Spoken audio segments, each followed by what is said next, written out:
We are discussing about the events of fertilization, and this is the diagrammatic representation, and we explained in detail about what are the events that take place during the fertilization. So the first one is that is the sperm to make contact with the egg. So this is the first step. And second one is acrosome reacts with zona pellucida. Acrosome, on reaching the egg, it first penetrates through corona radiata, then it enters through zona pellucida.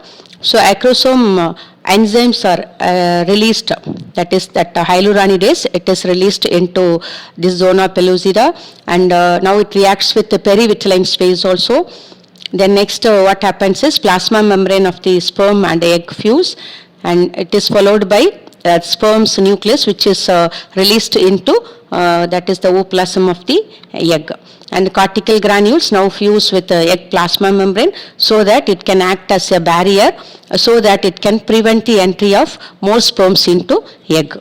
And this is also the same thing you can go through. It's also another diagrammatic representation to show the events of fertilization. Now we'll move on to the next one, and it's about what happens to the zygote after fertilization. What are the events that take place? So the zygote is converted into blastocyst. So now we will discuss about what are the steps that are taken place. So this is the sectional view of the ovary and fallopian duct, and this is to show the inner part of the or inside of ovary. So this is secondary oocyte which is released, and after that it is fertilized by sperm, and now this becomes mature, that is second meiotic division is completed. Now second polar body is produced, and now it has become mature ovum. Then first polar body, which was already in secondary oocyte, and this that also gets disintegrated, and the second polar body also it is disintegrated. Now it has become a zygote, this fertilized egg. Now it is called a zygote. So now the first step immediately after the formation of the zygote is the cleavage, that is division of the zygote into, that is zygote is a single celled one, and so now it is divided into it divides into number of cells. So first it becomes two cells, single celled nucleus or single celled zygote. Now it becomes two or it enters into two celled stage. This happens after 30 hours of fertilization. Then it becomes 4 celled stage, then 8 celled stage, and it goes on like that. And after 72 hours of fertilization, now it becomes morula. It appears like a ball of cells. Now it is called morula. And morula, it moves inside, that is it moves through the fallopian duct, and slowly it reaches the uterine, that is the uterine cavity. So when it moves through the fallopian duct, due to the action of the progesterone hormone, the fallopian duct, it relaxes. The walls of the fallopian tube or duct relax, so that it is easy entry for the morula through the fallopian duct, and then it finally reaches the endometrium of the uterus. So it takes a maximum of 4 to 5 days for the morula to reach the uterine cavity. Now after that, this is called as blastocyst. It gets implanted onto the wall of the uterus. Okay, so this is what is happening now, and now this stage, it is called blastocyst, and blastocyst is a ball of cells, and it is filled with fluid also, and it consists of about 100 cells. So now this stage, it is called as blastocyst. So blastocyst, it's a fluid filled cavity with around 100 cells, and now it gets implanted onto the uterine wall or the endometrial wall. And these cells are the blastocyst, the outermost cells, it is called as tropoblast. It's a single layered cells, and they are called as tropoblast. And in that now inner mass, inside the inner mass of the cells, which are called as inner mass cells, and they slowly they get embedded into the endometrium of the uterus. So these are the changes what is happening to the blastocyst after it gets implanted into the uterine wall. So now sometimes what happens is this implantation, it occurs here only. Sometimes implantation outside the uterus also happens in some cases, that is outside the uterus, that is in the fallopian duct. So in that case, it is called as ectopregnancy.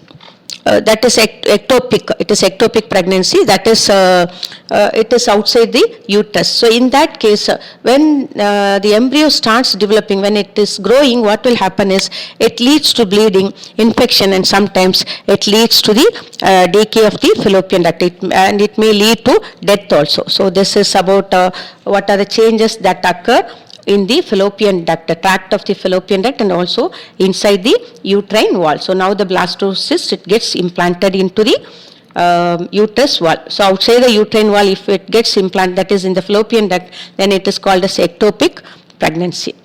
So this is what we discussed already, the first cleavage, that is the first division. It produces two identical cells which are called as blastomeres, and these become 4 cells, then 8, and so on. So after 72 hours of fertilization, a loose collection of cells forms a berry-shaped cluster of 16 or more cells. Now it is called as morula.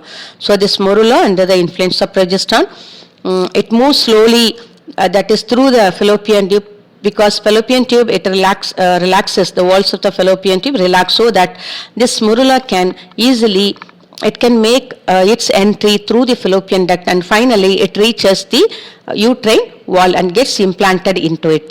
So it takes, for this morula to reach the uterine wall, it takes about 4 to 5 days. So at this point, the embryo consists of a fluid-filled hollow ball of about 100 cells called blastocyst. Okay. And this is also another picture, the representation, diagrammatic representation, to show the different, that is what happens to, say, it then fertilized egg zygote, day 1, day 2. So days, that is day wise, it is given, okay, what are the changes that occur. Finally, it gets implanted into the uterine wall. And the blastocyst, now it is composed of a single layer of large flattened cells which are called as trophoblast, and a small cluster of 20 to 30 rounded cells called inner cell mass. So inner cell mass of the blastocyst, it develops into embryo. It gets developed into embryo, and it becomes embedded in the endometrium of the uterus.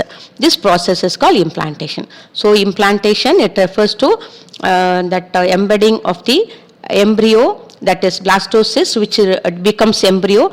So that can be embedded into the endometrium of the uterus. This process is called implantation, and finally it results in pregnancy. If the fertilized ovum is implanted outside the uterus, it is called ectopic pregnancy. That ecto refers to outside. So outside the uterus, then it is called ectopic pregnancy. So about 95% of ectopic pregnancies occur in the fallopian tube.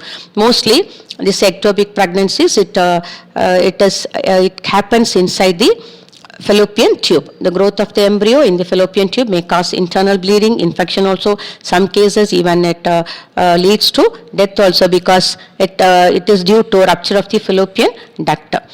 So this is about the inner cell mass of the blastula. What happens to it is, that is inner cell mass, it is differentiated into epiblast and hypoblast immediately after implantation.